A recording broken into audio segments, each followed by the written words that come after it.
Ashama harka fuunee hordoftoota EONN oduu isinitti himnaa. Oduu kan isinitti himu ani Abdii Bilisummaati. Jalqaba irratti hangafoota oduu. Godina Matakkal aanaa Dibaatiitti waraanni raayyaa ittisa biyyaa namoota nagaa qabee hidhaa jira jedhu jiraattonni. Godina Arsii aanaa Muunessaatti waraanni mootummaa lubbuu maanguddoo ganna 70 dabarsuun dhaga'ame. Godina Wallagga Bahaa aanaa Kiiramuutti finxaaleeyyiin Amaaraa faannoon buufata fayyaa kaampii waraanaa godhatanii itti tajaajilamaa jiru jedhame. Oduu biyya alaa keessaa immoo Yaman Sanaatti manneen amantii Ortodoksii fi warra Wangeela Itoophiyaa waggaa 20 ol tajaajilaa turan qondaalota Huutiin erga cufamanii ji'a tokko akka guute hordoftoonni amantichaa dubbatan. Kunneen mataa oduu keenyaatti amma gara oduu bal'inaatti isinitti nutti darbina.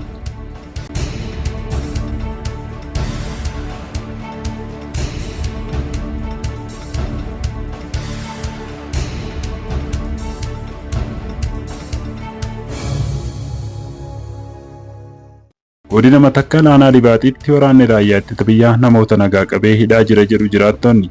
Waraanni raayyaa ittisa biyyaa torbaan lamaan dura aanaa Dibaatii gandoota baadiyyaa bakka qubsuma uummata Oromoo ta'e hunda keessatti uummata Oromoo qe'ee fi qabeenya keessan dhiisaa godaanaa jedhee humna waraanaa fayyadamee buqqisaa turu gabaasuun keenya ni yaadatama. Uummanni Oromoo aanaa Dibaatii keessa jiran sababa shiftaan sakattaana jedhuun ooyiruu irraallee kan facaasatan osoo hin funaannatiin akka dhiisaa deeman taasifamuun rakkoo hamaa keessa akka jiran dubbatu. Uummata Oromoo aanaa Dibaatii keessa jiran guutummaatti kan buqqisee raayyaan ittisa biyyaa manneen barnootaa dabalatee buufataalee fayyaas guutummaatti cufamee jira. Maqaa shiftaa sakattaana jedhuun yakka seenaa kan dalagee waraanni raayyaa ittisa biyyaa uummata Oromoo aanaa Dibaatii gandoota hedduu keessaa uummata Oromoo buqqisuun maanguddoo ganna 70 ajjeesuu dabalatee qabeenya uummataa mana waliin abiddaan gubee barbadeessee jira.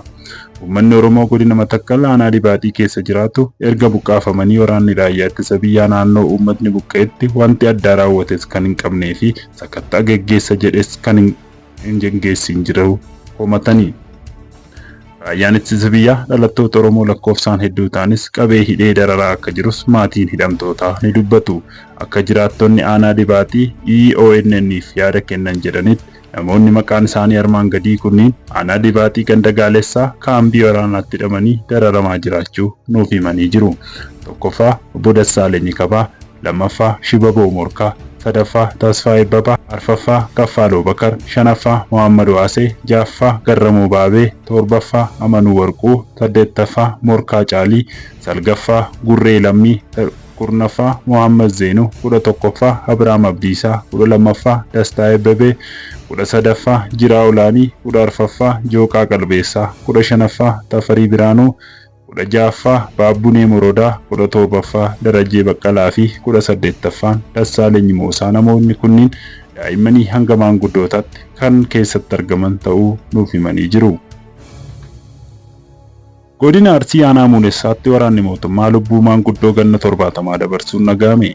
Miseensa maatii kan ta'e abbaan isaa waraana mootummaa jalaa ajjeefame fuula miidiyaa hawaasaa isaa irratti akka qoodee Tafarii Bankaaroo Badhaasoo yaada isaa akka barreessetti amajjii 26 bara 2018 abbaan koo obbo Bunkurii Badhaasoo Muunessaa qonnaan bulaa jiraataa ganda Gujjichaa ta'uu himuun abbaan koo ajjeefameera, kanaaf firri soddaan gooshoon akkasumas eeda cinaachi hirmiitu fadhaa jechuun ajjeefamuu abbaasaa barreessee jira. Nama guddaa abbaa ijoollee 18 kan jedhan maatiin maanguddoo kanaa humnoonni mootummaa guyyoota dura qe'ee isaaniitti qabanii magaalaa Laaqichaa jedhamu geessanii kaambii waraanaa keessatti hidhuu wiixata gurraandhala 2 bara 2026 ajjeesanii gataniiru.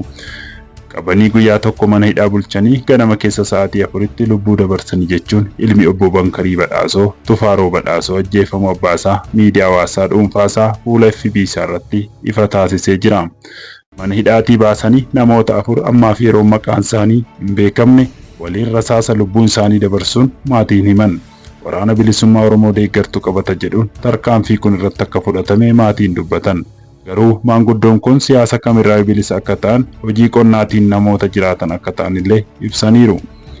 Aanaa Muunessaatti uummanni rakkoo nageenyaatiin haala ulfaataa keessa erga seenee bubbuleeras jedhan jiraattonni biroon dubbifne yaada isaanii EON'if kennan. Godina Wallagga Bahaa aanaa Kiiramuutti finxaaleeyyiin Amaaraa faannoon buufata fayyaa kaampii waraanaa godhatanii itti tajaajilamaa jiru jedhame. Godina Wallagga Bahaa buufata fayyaa aanaa Kiiramuu humni finxaaleeyyii faannoo Amaaraa kaampii waraanaa godhatee tajaajilamaa jira jechuun jiraattonni himan. Godina Wallagga Bahaatti aanotni akka Kiiramuu, Giddaa Ayyaanaa, Sibuu Siree fi kanneen biroon waggoota torbaas bakka qubsuma humnoota finxaaleeyyii faannoo erga ta'anii qabeenya uummataa saamuu fi jiraattota ukkaamsanii qarshii guddaa erga irraa fudhatanii booda kan fedhan ajjeesanii kan barbaadan ammoo ajjeesaa jiru. Humnoonni finxaaleeyyii faannoo kun aanota Wallagga Bahaa, aanota keessa sochii taasisu gandoota baadiyyaa keessatti manneen barnootaa akka qubsuma isaatti kan fayyadamu ta'ullee dhibban ammoo aanaa Kiiramuu buufata fayyaa margaa jireenyaa magaalaa Siree Doorootti argamu humni finxaaleeyyii Amaaraa faannoo kaampii waraanaa godhatee tajaajilamaa jiraachuu beekame. Akka jiraattonni jedhanitti buufata fayyaa aanaa Kiiramuu margaa jireenyaa jedhamu erga tajaajila uummataaf kennuu dhaabee gara buufata tajaajila kaampii waraanaa qubsuma finxaaleeyyii faannoo ta'ee bubbuleera jechuun dubbatu. Bulchitoonni aanaa fi godinaatti irra deddeebiin dhimma kanaa hawaasi himullee osoo hin dhagahamiin akka hin dhageenyetti callisuun immoo daran saamicha humnoota finxaaleeyyii kanaan jiraattonni naannichaa irratti akka raawwatuuf xurree baneera jedhan. Yeroo ammaa kana godina Wallagga Bahaa aanotni irra guddaan gandoonni baadiyyaa to'annoo humnoota finxaaleeyyii faannoo jala kan jiran yoo ta'u, hawaasa naannoo sana jirullee dararuun dirqamaan namni tokko qarshii haga 100 akka kaffaluu fi midhaan nyaataa kuntaala tokko akka dhiyeessuu qabu. Humnoonni finxaaleeyyii kun ajaja dhalattoota Oromoo irratti dabarseen uummatichi saamamaa jira jechuun dubbataniiru. Qaamni nuuf dirmatus hin argamne jedhan. Wallagga Bahaa bara bulchiinsa mootummaa Abbaa Duulaa Gammadaa warri Gumuz weerara banteen duula sanaa obbo Abbaa Duulaa Gammadaa qaamaan bakka weeraritti banametti argamuun poolisiin humna addaa Oromiyaa yeroo sanatti tarkaanfii jibbaachisaa uummata isaarraa akka qolatu taasiseen erga yeroo isaanii warri Gumuz weerara banuufis ta'e hin yaalle ture. Murannoo fi kutannoo mootummaa Abbaa Duulaa yeroo sanaa har'a bara mootummaa Obbo Shimallis Abdiisaa dhibuun finxaaleeyyiin faannoo saba Oromoo ajjeesuu fi saamuu irra darbitee qabeenya uummataa kan ta'e buufata fayyaa kaampii waraanaa godhattee akka tajaajilamtu taasisee jira jechuun uummanni ni himatu. Komii jiraattonni kaasan kun bulchitoonni godinaa fi aanaatti himatamullee ajajni tarkaanfii fudhadhaa jedhu qaama oliirraa nuuf hin kennamne jechuun akka jiraattota naannoof deebii kennan illee EON odeeffatee jira.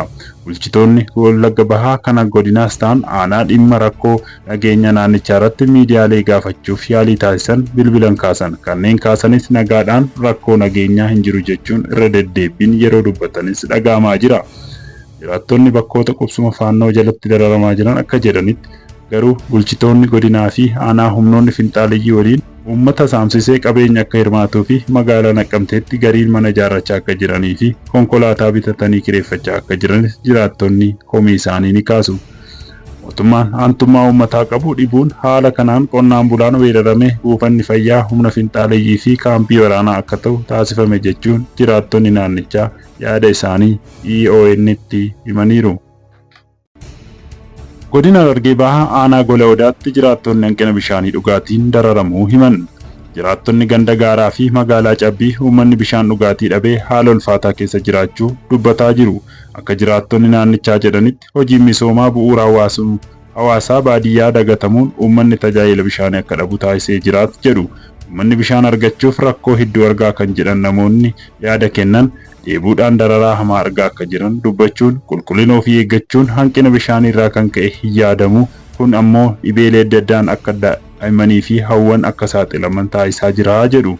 Rakkoon bishaan dhugaatii godinoota Booranaa fi Baalee keessatti uummanni rakkatee jarkaana tokko hanga qarshii 100tti bitanii fayyadamaa jiraachuu gabaasuun keenya ni yaadatama. Oromiyaa bakkoota gammoojjii qaban keessatti rakkoon bishaan dhugaatii haalaan hammaachuun uummatni dararaa argaa jiraachuu himamus qaamni mootummaa rakkoo kana furuuf hojiin eegale akka hin jirres jiraattonni ni dubbatu. Oduu alaatti dabarra.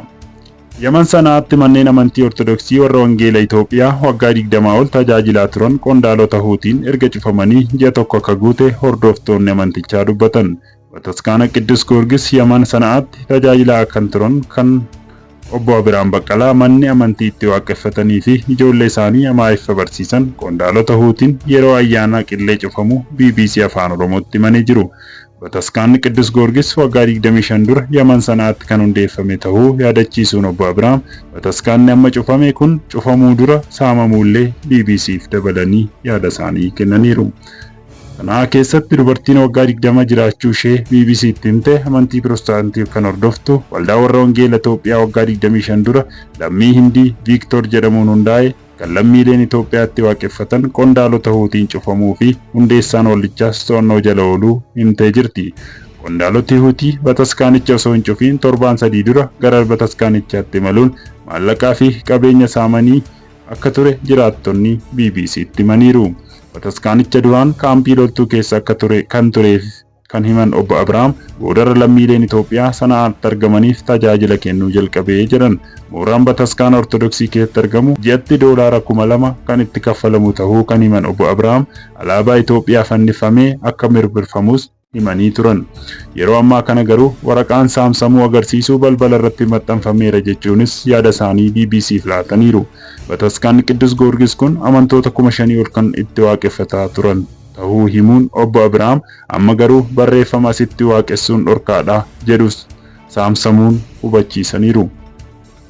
Bataskaanni Yaman Sana'aa jiru cufamuu hordofee waldaaleen warra wangeelaa Itoophiyaa biroos yaaddoodhaan tajaajila kennuu dhaabuu isaanii beekameera. BBC'n dhimma kanarratti qondaalota Huutii dubbisuuf yaaliin taasisee milkoofneet jedheera. Oduu kana BBC irraa waabeeffanne. Egaan hordoftoota keenya oduun har'aaf qabannee kan hangammaa turanii turtii mishaa qabaadha.